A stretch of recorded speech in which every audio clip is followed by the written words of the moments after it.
Welcome to P news. ముందుగా headlines చూద్దాం. నేడు వైఎస్ రాజశేఖర రెడ్డి 75వ జయంతి. భార్య భారతితో కలిసి నివాళులర్పించిన జగన్, భర్త, కొడుకు, కూతురుతో కలిసి వచ్చిన షర్మిల. వైఎస్ ఘాట్ వద్ద తీవ్ర భావోద్వేగం. జగన్ ను పట్టుకుని విజయమ్మ కట్టతడి. వైసీపీ కేంద్ర కార్యాలయంలో ఘనంగా వైఎస్ రాజశేఖర రెడ్డి 75వ జయంతి వేడుకలు. వైఎస్ఆర్ జయంతి వేడుకల్లో పాల్గొన్న సజ్జల. వైసీపీ శ్రేణులకు కీలక సూచన. అసాధ్యమైన హామీలతో ప్రత్యర్థులు అందలం ఎక్కారని వైసీపీ నేత. ఏపీలో ఎమ్మెల్యేల కోటాలో 2 ఎమ్మెల్సీ స్థానాలు భర్తీ. టీడీపీ నుంచి సి రామచంద్రయ్యకు, జనసేన నుంచి హరిప్రసాద్ కు ఛాన్స్. ఇరువురు ఏకగ్రీవ ఎన్నిక. నేడు అసెంబ్లీలో రిటర్నింగ్ అధికారి నుంచి ధృవీకరణ పత్రం అందుకున్న హరిప్రసాద్. ఘనంగా గాంధీ భవన్ లో వైఎస్ జయంతి వేడుకలు. పాల్గొన్న PCC chief CM Revanth Reddy, deputy CM బట్టి విక్రమార్కతో పాటు పలువురు మంత్రులు. సంక్షేమ పథకాలంటేనే గుర్తొచ్చే పేరు వైఎస్ రాజశేఖర రెడ్డి అన్న సీఎం రేవంత్ రెడ్డి. ఇటీవల హైదరాబాద్ లో తెలుగు రాష్ట్రాల సీఎంల సమావేశం. సీఎంల సమావేశం వివరాలు ఎందుకు బహిర్గతం చేయడం లేదన్న అంబటి.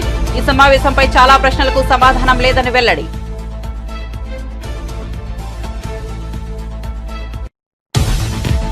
నేడు కూడా కొనసాగిన నారా లోకేష్ ప్రజా దర్బార్. అన్ని ప్రాంతాల నుంచి విడతలతో తరలి వస్తున్నారని లోకేష్ వెల్లడి. సంబంధిత శాఖలకు విడతలను చేర్చేందుకు యంత్రాంగాన్ని ఏర్పాటు చేసినట్లు వివరణ.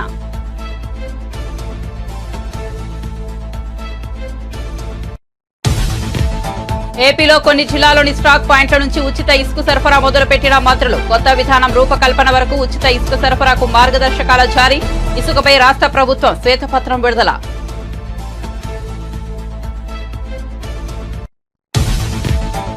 చంద్రబాబుపై మరోసారి విమర్శలు చేస్తే వదిలిపెట్టే ప్రసక్తే లేదన్న ఎమ్మెల్యే సోమిరెడ్డి చంద్రమోహన్ రెడ్డి.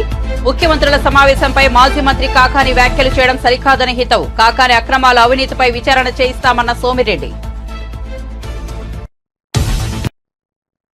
ఇక వార్త వివరాల్లోకి వెళ్తే జగన్ ను పట్టుకుని విజయమ్మ కంటతడి పెట్టారు. దివంగత ముఖ్యమంత్రి వైఎస్ రాజశేఖర రెడ్డి 75వ జయంతి నేడు. ఈ సందర్భంగా ఆయన కుటుంబ సభ్యులు ఇడుపులపాయలోని వైఎస్ సమాధి వద్ద నివాళులర్పించారు. ప్రస్తుతం కడప జిల్లా పర్యటనలో ఉన్న మాజీ సీఎం జగన్ పులివెందుల నుంచి ఇడుపులవాయికు చేరుకున్నారు.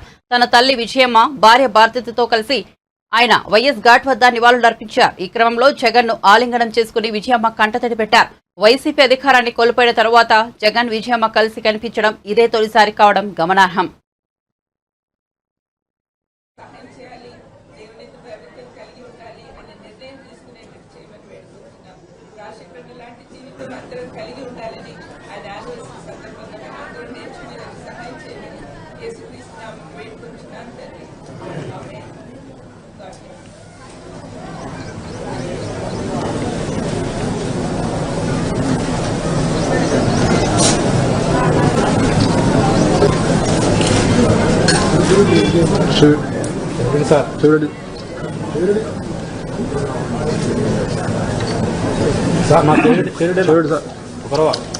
సైడ్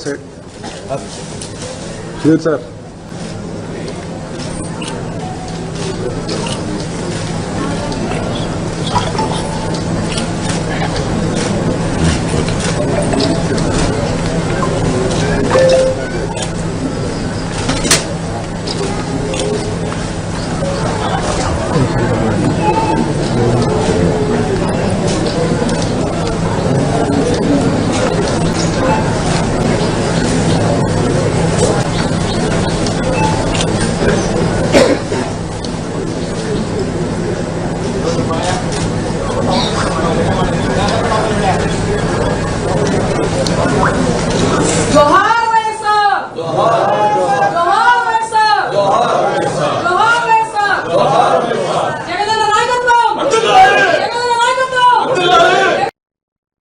గాంధీ భవన్ లో వైఎస్ జయంతి వేడుకలు ఘనంగా నిర్వహించారు. PCC chief CM Revanth Reddy, deputy CM బట్టి విక్రమార్కతో పాటు పలువురు మంత్రులు పాల్గొన్నారు. సంక్షేమ పథకాలు అంటేనే గుర్తొచ్చే పేరు వైఎస్ రాజశేఖర రెడ్డి అన్నారు సీఎం రేవంత్ రెడ్డి. వైఎస్ చేసిన అభివృద్ధి తెలంగాణ ప్రజలకు ఇప్పటికీ ఉపయోగపడుతోందని కొనియాడారు. రాహుల్ ప్రధాన ప్రతిపక్షంలో రాణిస్తున్నారని, ప్రధాని పదవికి అడుగు దూరంలో ఉన్నారన్నారు. రాహుల్ ను ప్రధానిగా చేయాలని వైఎస్ ఎప్పుడో చెప్పారని గతాన్ని గుర్తు చేశారు. జూలై 8న వైఎస్ఆర్ 75వ జయంతి సందర్భంగా ప్రత్యేక కార్యక్రమాన్ని ఏర్పాటు చేశారు. ముందుగా వైఎస్ చిత్రపటానికి పూలమాలలు వేసి సీఎం రేవంత్ నివాళులర్పించారు. వైఎస్ అప్పట్లో ఉమ్మడి రాష్ట్రానికి పీసీసీ హోదాలో ఉన్నట్లు చెప్పారు. ఇప్పుడు అదే హోదాలో తాను నివాళులర్పించడం గర్వంగా ఉందన్నారు. ఆ తర్వాత డిప్యూటీ సీఎం బట్టి, మొదటి శ్రీధర్ బాబు, దీపాదాస్ మున్షి, ఎమ్మెల్యే దానం నాగేందర్, కేవీపీ తదితరులు కూడా నివాళులర్పించారు. తప్పనిసరిగా వారి ఆలోచన అనుగుణంగా మనం నడిచే కార్యక్రమంలో భాగంగా మనం అందరం మరొక్కసారి అంకితమై ప్రజల కోసం పనిచేసే కార్యక్రమంలో ముందుకు పోతా ఉన్నాం. వారు ముఖ్యమంత్రిగా పనిచేసినటువంటి కాలం ఒక దశాబ్ద కాలం అయిపోయినప్పటికి కూడా చిరస్థాయిగా ప్రజల హృదయాల్లో కానీ, రాష్ట్రంలో కానీ, దేశంలో కానీ వారి పాదముద్రలు ఇంకా మన అందరికీ కనిపిస్తూనే ఉన్నాయి. దానికి కారణం అభివృద్ధిని, సంక్షేమాన్ని రెండింటిని కూడా రెండు కళ్ళలాగా తీసుకొని ముందుకు తీసుకొని పోవటమే దాని ప్రధాన కారణంగా మనం అందరం చూస్తా ఉన్నాం. జల వనరులకు సంబంధించి జలయజ్ఞం పేరు మీద వారు తీసుకున్నటువంటి ప్రతి ప్రాజెక్టు ఈనాటికి కూడా పెద్ద ఎత్తున అది ముందుకు పోవటానికి, వాటి ద్వారా ప్రజలకి మేలు జరగటానికి ఆనాడే వారు పునాదులు వేశారు. అలాగే సంక్షేమ కార్యక్రమాల్లో భాగంగా ఏ పేదవాళ్లు కూడా కలలో కూడా ఊహించని విధంగా శాచ్యురేషన్ పద్ధతిలో ఇందిరమ్మ ఇళ్ల కార్యక్రమాన్ని చేపట్టి పెద్ద ఎత్తున అమలు చేశారు. ఎవరు ఊహించిన స్థాయిలో ప్రతి పేద మధ్య తరగతుల కుటుంబాలకు సంబంధించిన బిడ్డలు చదువుకోవడానికి కావాల్సిన ఫీజు రియంబర్స్మెంట్ ని ప్రవేశపెట్టి ఈరోజు లక్షలాది మంది విద్యార్థులు దేశవ్యాప్తంగా అటు సాఫ్ట్వేర్ రంగంలో కానీ, ఇతరత్ర రంగాల్లో కానీ వాళ్ళ ప్రపంచాన్ని శాసించగలిగే స్థాయిలో తెలుగు వాళ్ళు ఉన్నారు అంటే వారు ప్రవేశపెట్టినటువంటి ఫీజు రియంబర్స్మెంట్ పెద్ద ఎత్తున ఉపయోగపడిందన్న నగ్న సత్యాన్ని మనం ఎవరు కూడా మర్చిపోలేం. అలాగే పేదవాళ్ళందరూ కూడా అనారోగ్యానికి గురైతే ఆర్థిక పరిస్థితులు సహకరించకపోవటం వల్ల కళ్ల ముందే చనిపోతా ఉంటే చేయలేని నిస్సహాయ స్థితిలో ఉండి బాధపడుతున్నటువంటి ప్రజానికం మొత్తానికి కూడా మేమున్నామని చెప్పి రాజీవ్ ఆరోగ్యశ్రీ కార్యక్రమాన్ని ప్రవేశపెట్టి కార్పొరేట్ ఆసుపత్రిలో కూడా వైద్యం చేపించుకునేటువంటి స్థాయికి ప్రతి పేదవాడికి వైద్యాన్ని అందుబాటులో తీసుకొచ్చిన విషయం ఈ రోజు దేశంలోనే ఆదర్శప్రాయమైనటువంటి కార్యక్రమం. అలాగే అనేక ఇతరత్ర కార్యక్రమాలు పెద్ద ఎత్తున చేపట్టి ప్రజలందరికీ కూడా. ఏపీసీసీ అధ్యక్ష షర్మిల కూడా తన తండ్రి సమాధి వద్ద నివాళులర్పించారు. ఆమెతో పాటు తల్లి విజయమ్మ, భర్త అనిల్ కుమార్, కుమారుడు, కోడలు, కూతురు ఉన్నారు.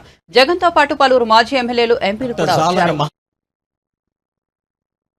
మహాదానంతో నిన్ను మహిమపరిచేటువంటి కుటుంబంగా తీర్చిదిద్దమని వేడుకుంటున్నాను ప్రభువా, స్తోత్రం. ఈ స్థలమందు ఇప్పుడు వాళ్ళు ప్రార్థిస్తూ వారి మనస్సుల్లో ఏమి ఆకాంక్షిస్తున్నారో తండ్రి, వారి హృదయాభిలాష సిద్ధింపు దయచేయునుగాక, వారి ఆకాంక్ష నెరవేర్చబడునుగాక, సమస్తము సమకూడి జరుగునుగాక, నీ సన్నిధిని సంతోషిస్తూ అనుభవించుదురుగాక, నీ ప్రసన్నత వారికి నిత్యము అందునుగాక. దేవా స్తోత్రములు. డాక్టర్ వైఎస్ఆర్ గారి కుటుంబీకులందరినీ మీ చేతులకు అప్పగిస్తున్నాను. ప్రియకుమారులు జగన్మోహన్ రెడ్డి గారిని, వారి సతీమణిని, వారి బిడ్డల్ని మీ చేతులకు అప్పగిస్తున్నాను. తండ్రి, డాక్టర్ వైఎస్ఆర్ గారి యొక్క అన్నదమ్ములందరినీ, తోబుట్టువుని పేరు పేరున మీ చేతులకు అప్పగిస్తున్నాను ప్రభువా. ఇక్కడికి చేరి వచ్చినటువంటి ప్రతి ఒక్కరిని దర్శించండి ప్రభువా. జార్జ్ రెడ్డి గారి కుటుంబం, వివేకానంద రెడ్డి గారి కుటుంబము, సుధీర్ రెడ్డి గారి కుటుంబం, విమలమ్మ గారి కుటుంబం, రవీంద్రనాథ్ రెడ్డి గారి కుటుంబం, వారి బిడ్డలు, వారి సంతానములు, ప్రతి ఒక్కరూ తండ్రి ప్రభువా, ఈరోజు నాయన ఈ స్థలమందు వారిని జ్ఞాపకం చేస్తూ నిన్ను స్తుతిస్తున్నాను. ప్రతి కుటుంబములో సంతోషము వెల్లివిరియును గాక తండ్రి. ఇక్కడికి నాయనా మహానేత మీద అభిమానంతో ప్రయాసతో ఇక్కడికి వచ్చిన ప్రతి ఒక్క బిడ్డను మీరు దీవించండి, రక్షించండి, ఆశీర్వదించండి. ఇక్కడి నుండి బయలుదేరి వెళ్ళే ప్రతి ఒక్కరికి జయం కలుగును కాక తండ్రి నాయన. ఈరోజు రాజశేఖర రెడ్డి గారి 75వ జయంతి. జూలై 8, 1949లో పుట్టాడు రాజశేఖర రెడ్డి గారు. A fighter, a visionary, the leader, the courageous, the compassionate, who laughed often and loved much.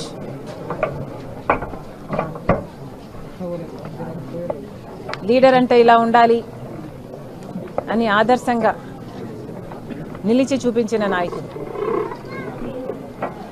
అంత గొప్ప నాయకుడు,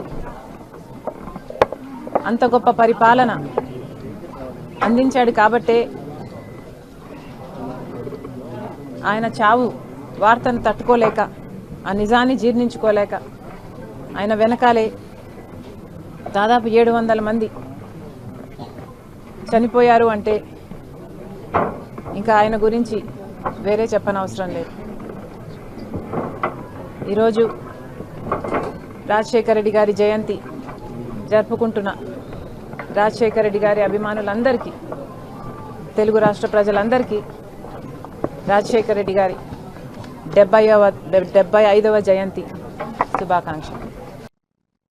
ఏపీలో రాష్ట్ర వ్యాప్తంగా ఉచిత ఇసుక విధానం అమలు చేస్తున్నట్లు కూటమి ప్రభుత్వం ప్రకటించింది. ఈ మేరకు సీఎం నుంచి ఆదేశాలు జారీ అయ్యి మంత్రులు కొన్ని జిల్లాలోని స్టాక్ పాయింట్ల వద్ద ఉచిత ఇసుక సరఫరా మొదలుపెట్టారు. ప్రస్తుతానికి వేర్వేరు స్టాక్ పాయింట్ల వద్ద 49 లక్షల మెట్రిక్ టన్నుల ఇసుక నిల్వలు ఉన్నాయి. స్టాక్ పాయింట్ల నుంచి ఉచిత ఇసుక సరఫరా సజావుగా సాగడంపై ప్రభుత్వం దృష్టి పెట్టింది. పాత ఇసుక విధానం రద్దు చేస్తూ ప్రభుత్వం ఉత్తర్వులు జారీ చేసింది. దీనిపై జిల్లా కలెక్టర్కు ఇచ్చిన అంతర్గత మార్గదర్శకాలు అమల్లో ఉంటాయని ప్రభుత్వం స్పష్టం చేసింది. 2024 ఇసుక విధానం రూపకల్పన వరకు ఇసుక సరఫరాకు మార్గదర్శకాలు జారీ చేసినట్లు వెల్లడించింది. ఇటీవల హైదరాబాద్ లో తెలుగు రాష్ట్రాల ముఖ్యమంత్రులు సమావేశం కావడంపై ఏపీ మాజీ మంత్రి వైసీపీ నేత అంబటి రాంబాబు స్పందించారు. ఏపీ సీఎం చంద్రబాబు తనకు 2 రాష్ట్రాలు 2 కళ్ల వంటివని చేసిన వ్యాఖ్యల పట్ల అంబటి సందేహాలు వ్యక్తం చేశారు. చంద్రబాబు తెలంగాణ డిమాండ్లను అంగీకరించినట్టేనా? ఆంధ్రప్రదేశ్ ప్రజలకు ఆయన ఏం ద్రోహం చేయబోతున్నారు? 2 రాష్ట్రాలు 2 కళ్లు వంటివని అనడంలో అంతర్థం ఏమిటని, దీని వెనుక ఏం కుట్ర ఉంది? ఇద్దరు సీఎంల సమావేశంలో ఏం చర్చించారు? ఎందుకు ఆ వివరాలను రహస్యంగా ఉంచుతున్నారంటూ ప్రశ్నల వర్షం కురిపించారు. చాలా ప్రశ్నలకు సమాధానం లేనటువంటి సమావేశంగా ఈ ఇద్దరి ముఖ్యమంత్రుల సమావేశం మిగిలినట్టుగా అర్థమవుతా ఉన్నది. ఇంతకుముందు కూడా వైఎస్ఆర్ కాంగ్రెస్ పార్టీకి సంబంధించినటువంటి నాయకులు చాలా మంది మాట్లాడారు. ప్రధానంగా ఈ సమావేశం జరగవలసినటువంటి అవసరం ఎందుకు ఏర్పడింది అనే దాని మీద ఒక వివరణ ఇవ్వలేకపోయారు. ఇంకొక అంశం ఏమిటంటే, ఈ సమావేశానికి మన రాష్ట్ర ముఖ్యమంత్రి గారు ఆయన బృందంతో కలిసి వెళ్లే ముందు అనేకమైనటువంటి లీకులు తెలంగాణ ప్రభుత్వం డిమాండ్ చేస్తుంది కొన్ని అంశాలనేది అన్ని మీడియా ఛానల్లో విపరీతంగా ప్రచారమైంది. ఇప్పుడు కూడా ప్రచారం అవుతా ఉన్నది. ఈ ప్రచారం అవుతున్నటువంటి అంశాల మీద సమావేశం ముగిసిన తర్వాత తెలంగాణ ఉప ముఖ్యమంత్రి గారు, తెలంగాణ మంత్రులు, ఆంధ్ర రాష్ట్ర మంత్రులు ఒక సమావేశం ఏర్పాటు చేశారు. ఆ సమావేశంలో మీడియా ప్రతినిధులు ఇదే ప్రశ్నలు అడిగితే వాటికి సమాధానం చెప్పుకోకుండా దాటవేశారు. ఇది మరింత అనుమానాలకు తావు చూస్తున్నటువంటి అంశం. అసలు జనరల్గా ఇద్దరు ముఖ్యమంత్రులు మాట్లాడుకున్నారు అంటే ఆ ఇద్దరు ముఖ్యమంత్రులు మీడియా ముందుకు వచ్చి మాట్లాడతారని అందరూ ఎదురు చూశారు. చంద్రబాబు నాయుడు గారు, రేవంత్ రెడ్డి గారు ఉమ్మడి మీటింగ్ జరిగింది కాబట్టి వారిద్దరూ ఉమ్మడిగా మీడియా ముందుకు వచ్చి వివరణ ఇస్తారని అందరూ ఎదురు చూశారు. వాళ్ళు రాలేదు. మంత్రివర్గ సభ్యులు ఇచ్చారు, వారు కూడా ప్రశ్నలకు సమాధానం చెప్పుకోకుండా ఏదో 2 మాటలు అట్లా మాట్లాడి ముక్తసరిగా మాట్లాడి వెళ్లిపోయినటువంటి సందర్భాలు ఉన్నాయి. ఇది చాలా దురదృష్టకరమైనటువంటి పరిణామంగా వైఎస్ఆర్ కాంగ్రెస్ పార్టీ భావిస్తుంది. రాష్ట్రంలో అనేక మంది కూడా ఇదే విధంగా భావిస్తున్నారనేది మా అభిప్రాయం. ఎందుకనంటే రాష్ట్రం విడిపోయి 10 సంవత్సరాలు పూర్తయింది. ఆంధ్రప్రదేశ్ 2 రాష్ట్రాలుగా విభజన జరిగినప్పుడు ఏపీకి మన రాష్ట్రానికి అనేకమైనటువంటి సమస్యలు అపరిష్కృతంగా మిగిలిపోయాయని, దానివల్ల మనకు తీవ్రమైన నష్టం జరుగుతుందనేటువంటి అభిప్రాయం ఈవెన్ చంద్రబాబు నాయుడు గారు కూడా చాలా సందర్భాల్లో చెప్పారు. రాష్ట్రం విడిపోయినప్పుడు మొదటిగా ముఖ్యమంత్రి అయింది నారా చంద్రబాబు నాయుడు గారు. 5 సంవత్సరాలు ఈ రాష్ట్రాన్ని పరిపాలన చేశారు. 10 సంవత్సరాలు హైదరాబాద్ ఉమ్మడి రాజధానిగా ఉండేటటువంటి వెసులుబాటును ఆ రోజు రాష్ట్ర విభజన జరిగినప్పుడు చట్టంలో పెట్టారు. ఎందుకనంటే రాజధాని లేని రాష్ట్రం కాబట్టి. ఇన్ఫ్రాస్ట్రక్చర్ ఏర్పడిన తర్వాత 10 సంవత్సరాల ఇన్ఫ్రాస్ట్రక్చర్ పూర్తి చేసుకొని అప్పుడు హైదరాబాద్ నుంచి తరలి వెళ్ళిపోతారు అనేటువంటి భావనతో ఆ ప్రొవిజన్ పెట్టారు. ఆ అవకాశాన్ని మనకిచ్చారు విడిపోయినటువంటి రాష్ట్రంగా. నేను అడుగుతా ఉన్నా, అవకాశాన్ని ఎందుకు ఉపయోగించుకోలేకపోయాం? 5 సంవత్సరాలు ఈ రాష్ట్రాన్ని ఏపీ మంత్రి నారా లోకేష్ తన సొంత నియోజకవర్గం మంగళగిరి ప్రజల సమస్యలు తీర్చేందుకు ప్రజా దర్బార్ కార్యక్రమం ఏర్పాటు చేశారు. ప్రతిరోజు తప్పనిసరిగా కొంత సమయం కేటాయించి వందలాది మంది నుంచి విడుదల స్వీకరిస్తున్నారు. అయితే తమ ప్రజా దర్బార్ కార్యక్రమానికి ఇతర ప్రాంతాల వారు కూడా పోటెత్తుతున్నారని నారా లోకేష్ వెల్లడించారు. ఏపీ మంత్రి నారా లోకేష్ తన సొంత నియోజకవర్గం మంగళగిరి ప్రజల సమస్యలు తీర్చేందుకు ప్రజా దర్బార్ కార్యక్రమం ఏర్పాటు చేశారు. ప్రతిరోజు తప్పనిసరిగా కొంత సమయం కేటాయించి వందలాది మంది నుంచి వినతులు స్వీకరిస్తున్నారు. అయితే తమ ప్రజా దర్బార్ కార్యక్రమానికి ఇతర ప్రాంతాల వారు కూడా పోటెత్తుతున్నారని నారా లోకేష్ వెల్లడించారు. ఇటీవల ఏపీలో ఎమ్మెల్సీల కోటాలో 2 ఎమ్మెల్సీ స్థానాలకు టీడీపీ నుంచి సి రామచంద్రయ్య, జనసేన నుంచి హరిప్రసాద్ ఏకగ్రీవంగా ఎన్నికైన సంగతి తెలిసిందే. ఈ నేపథ్యంలో హరిప్రసాద్ అసెంబ్లీలో రిటర్నింగ్ అధికారి నుంచి ధృవీకరణ పత్రం అందుకున్నారు. ఈ సందర్భంగా హరిప్రసాద్ మాట్లాడుతూ జనసేనాని పవన్ కళ్యాణ్ తనపై ఉంచిన నమ్మకాన్ని నిలబెట్టుకుంటానని అన్నారు. రాష్ట్ర అభివృద్ధి, ప్రజా సంక్షేమం కోసం శక్తివంతన లేకుండా కృషి చేస్తానని వెల్లడించారు. సంతోషంగా ఉంది. ఇది ఒక బాధ్యతాయుతమైన పదవిగా నేను భావిస్తున్నాను. ఇటువంటి పదవిని నా మీద నమ్మకం ఉంచి నాకు అప్పగించిన జనసేన అధినేత శ్రీ పవన్ కళ్యాణ్ గారికి, గౌరవ ముఖ్యమంత్రి శ్రీ నారా చంద్రబాబు గారికి, జనసేన నాయకులకు, తెలుగుదేశం నాయకులు అందరికీ పేరు పేరున నా ధన్యవాదాలు. ఈరోజు డిక్లరేషన్ తీసుకున్నాను. ప్రమాణ స్వీకారం చేయవలసి ఉంది. ఇంకా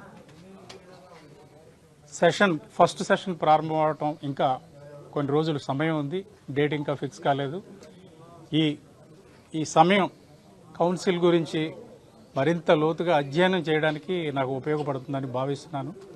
కౌన్సిల్ ప్రొసీడింగ్స్, ప్రశ్నోత్తరాలు, సబ్జెక్ట్స్, అంతకుముందు పెద్దలు జరిపిన చర్చలు, దాని ఫలితాలు, నేను భవిష్యత్తులో కౌన్సిల్లో ఏ విధంగా ముందుకెళ్ళాలి, ఎటువంటి అంశాల మీద దృష్టి పెట్టాలి, ఏ అంశాలు మన రాష్ట్ర ప్రజలకు, మన రాష్ట్రానికి ఉపయోగకరంగా ఉంటాయి, ఇటువంటి అంశాలన్నింటి మీద ఒక అవగాహన రావడానికి నాకు ఈ సమయం ఉపయోగపడుతుందని భావిస్తున్నాను.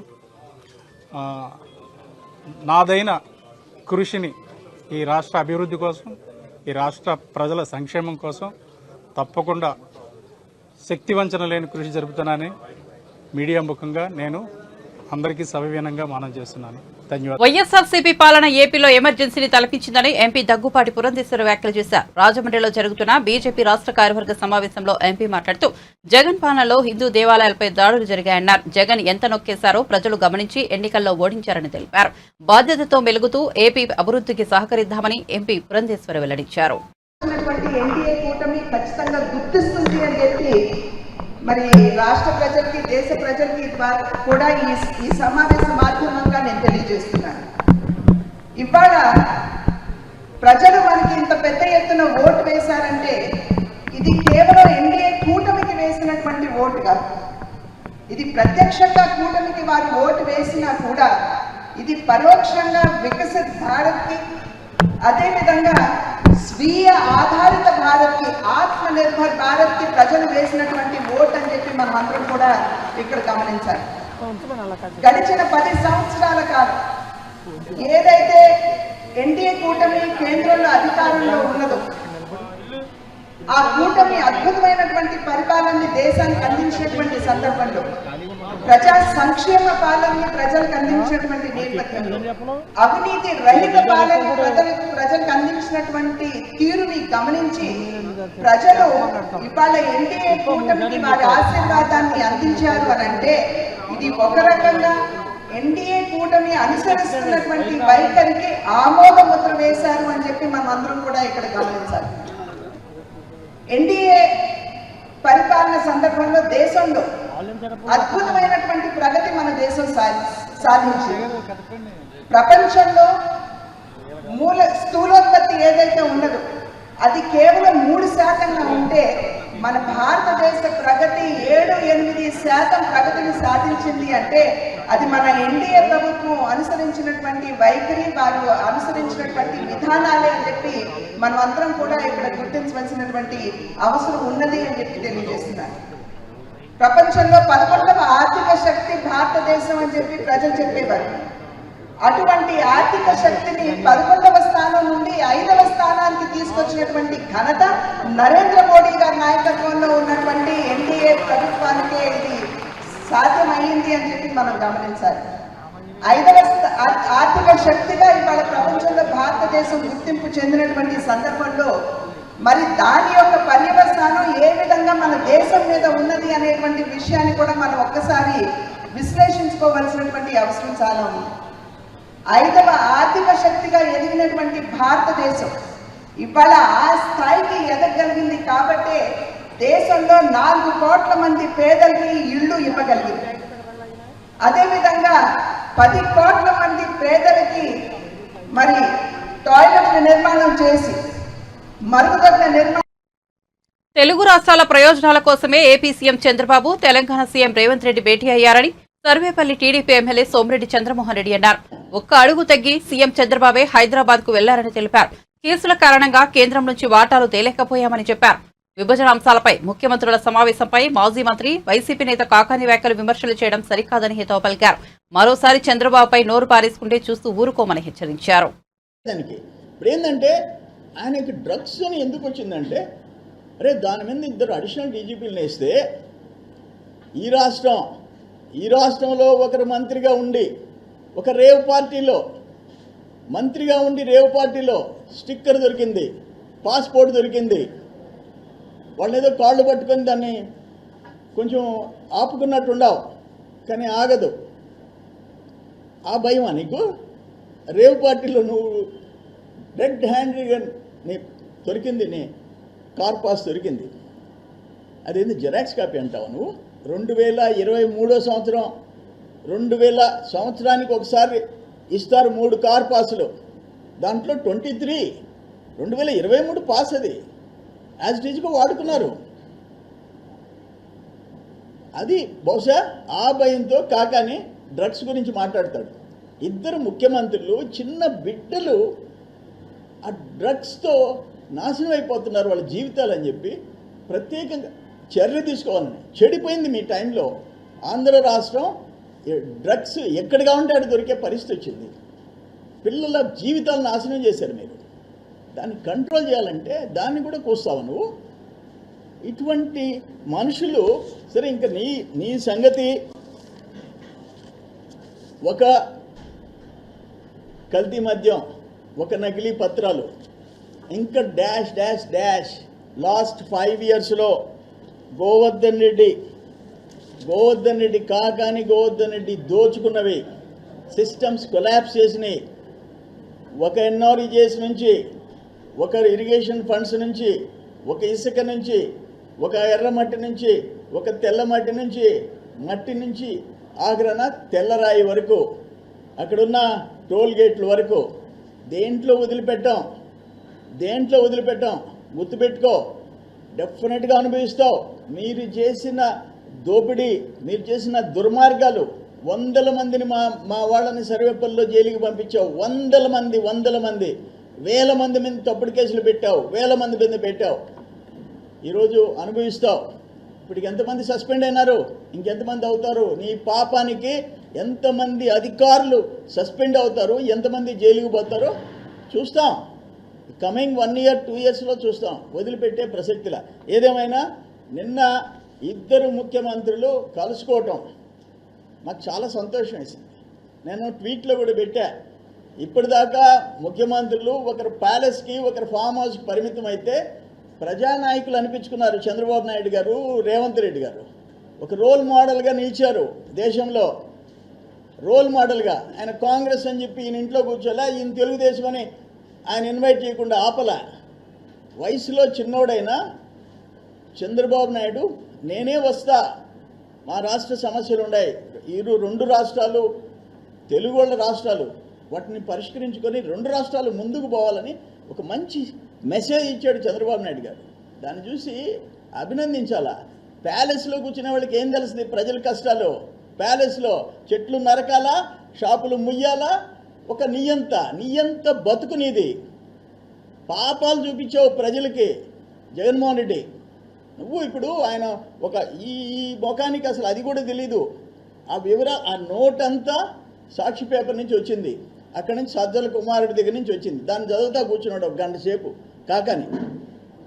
అని దీన్ని తీవ్రంగా ఖండిస్తున్నాం.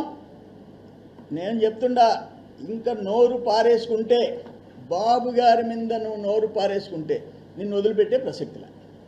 వైఎస్ రాజశేఖర రెడ్డి 75వ జయంతి వేడుకలను తాడేపల్లిలోని వైసీపీ కేంద్ర కార్యాలయంలో ఘనంగా నిర్వహించారు. ఈ వేడుకల్లో YCP general state secretary Sajjala Ramakrishna Reddy, మాజీ మంత్రులు అంబటి రాంబాబు, పార్టీ నేతలు పాల్గొన్నారు. సజ్జల రామకృష్ణారెడ్డి మాట్లాడుతూ ప్రపంచవ్యాప్తంగా ఉన్న వైఎస్ఆర్ అభిమానులకు శుభాకాంక్షలు. సమకాలీన చరిత్రలో రాజశేఖర రెడ్డిని చూశాం, ఆయన స్ఫూర్తి నుండి పుట్టిన పార్టీ వైఎస్ఆర్సీపీ అని తెలిపారు. రాజశేఖర రెడ్డి గారి 75వ జయంతి వేడుకల సందర్భంగా ప్రపంచవ్యాప్తంగా ఉన్న తెలుగు ప్రజలకు, అలాగే ముఖ్యంగా వైఎస్ఆర్ అభిమానులకు, వైఎస్ఆర్ కుటుంబ సభ్యులకు, వైఎస్ఆర్ కాంగ్రెస్ పార్టీ కార్యకర్తలకు, నాయకులకు అందరికీ శుభాకాంక్షలు తెలియజేస్తున్నాం. ఆయన చనిపోయి 15 ఏళ్ళు అవుతోంది. ఆయన ప్రయాణం హఠాత్తుగా ఆగిపోవడం, జీవన ప్రయాణం హఠాత్తుగా ఆగిపోవడం ఒక వ్యక్తికి కాదు, కుటుంబానికి కాదు, ఉమ్మడి రాష్ట్రానికి అప్పట్లో పెను విఘాతంగా మారింది, అందరికీ తెలుసు. ఆ తర్వాత జరిగిన పరిణామాలు ఆయనే ఉంటే అనుకునే రకంగా, ఒక వైఎస్ఆర్ ఉంటే అనుకునే రకంగా ఎట్ల చోటు చేసుకున్నాయో ఈ చరిత్ర, సమకాలీన చరిత్ర మనం ప్రత్యక్షంగా చూశాం. అందులో ఆ సంక్షోభంలో నుంచే, ఆ పోరాటంలో నుంచే పుట్టిందే ఆయన ఆశయాలతో వైఎస్ఆర్ కాంగ్రెస్ పార్టీ. రక్తం పంచుకున్న బిడ్డగారే కాకుండా ఆయన ఆశయాలకు వారసుడుగా జగన్మోహన్ రెడ్డి గారు పోరాటాల మధ్యనే ఈ పార్టీ ప్రారంభించారు. ఆ రోజు నుంచి ఆయనతో అడుగులు వేసిన వేల మంది, లక్షల మంది అయ్యారు. కోట్ల మందికి ఆశాదీపంగా రాజశేఖర రెడ్డి గారిని మించి మరో 10 అడుగులు ముందుకు వేసే బిడ్డగా, ఆయన నిజమైన రాజకీయ వారసుగా జగన్మోహన్ రెడ్డి గారు ఈ రాష్ట్రానికి ఏం చేశారో గత 5 ఏళ్లలోనే 20-30 ఏళ్లలో జరగాల్సిన అభివృద్ధిని గాని, సంక్షేమాన్ని గాని, ఒక పేద కుటుంబం కేంద్ర బిందువుగా, పేదరికాన్ని శాశ్వతంగా స్థానం లేకుండా నిర్మూలించే దిశగా ఎవరి కాళ్ల మీద వాళ్ళు నిలబడి, ఏదో ప్రభుత్వం ఇచ్చే పథకాల మీద ఆధారపడకుండా సొంత కాళ్ళగా నిలబడగలిగి వాళ్ళ తలరాత వాళ్ళు రాసుకునే రకంగా ఒక దానికి ప్రారంభించడమే కాకుండా పథకాలు ఆచరణలో కూడా ఆ మేరకు ఫలితాలు కూడా తీసుకొచ్చారు 5 ఏళ్లలో. ఇది 5 ఏళ్లలో మనం చూసాం, మన కళ్ల ముందే జరిగింది. అది జరిగింది 5 ఏళ్ల తర్వాత మళ్లీ ప్రజల ముందుకు వెళ్ళాం. ఇదిగో ఇంత చేశాం, మీ ఇంట్లో మంచి జరిగి ఉంటే మీరు. బులెటిన్ ముగించే ముందు హెడ్లైన్స్ మరోసారి చూద్దాం. నేడు వైఎస్ రాజశేఖర రెడ్డి 75వ జయంతి. భార్య భారతితో కలిసి నివాళులర్పించిన జగన్, భర్త, కొడుకు, కూతురుతో కలిసి వచ్చిన షర్మిల. వైఎస్ ఘాట్ వద్ద తీవ్ర భావోద్వేగం, జగన్ ను పట్టుకుని విజయమ్మ కంటతడి. వైసీపీ కేంద్ర కార్యాలయంలో ఘనంగా వైఎస్ రాజశేఖర రెడ్డి 75వ జయంతి వేడుకలు.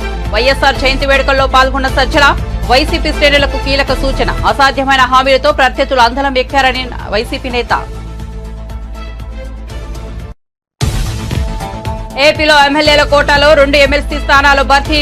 టీడీపీ నుంచి సి రామచంద్రయ్యకు, జనసేన నుంచి హరిప్రసాద్ కు ఛాన్స్. ఇరువురు ఏకగ్రీవ ఎన్నిక. నేడు అసెంబ్లీలో రిటర్నింగ్ అధికారి నుంచి ధృవీకరణ పత్రం అందుకున్న హరిప్రసాద్. ఘనంగా గాంధీ భవన్ లో వైఎస్ జయంతి వేడుకలు. పాల్గొన్న PCC chief CM Revanth Reddy, deputy CM బట్టి విక్రమార్కతో పాటు పలువురు మంత్రులు. సంక్షేమ పథకాలంటేనే గుర్తొచ్చే పేరు వైఎస్ రాజశేఖర రెడ్డి అన్న సీఎం రేవంత్ రెడ్డి. ఇటీవల హైదరాబాద్ లో తెలుగు రాష్ట్రాల సీఎంల సమావేశం. సీఎంల సమావేశం వివరాలు ఎందుకు బహిర్గతం చేయడం లేదన్న అంబటి. ఈ సమావేశంపై చాలా ప్రశ్నలకు సమాధానం లేదని వెల్లడి.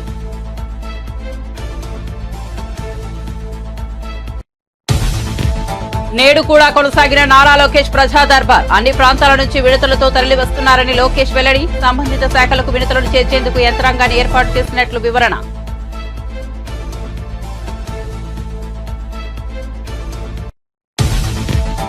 ఏపీలో కొన్ని జిల్లాలోని స్టాక్ పాయింట్ల నుంచి ఉచిత ఇసుక సరఫరా మొదలుపెట్టిన మంత్రులు. కొత్త విధానం రూపకల్పన వరకు ఉచిత ఇసుక సరఫరాకు మార్గదర్శకాల జారీ. ఇసుకపై రాష్ట్ర ప్రభుత్వం శ్వేతపత్రం విడుదల.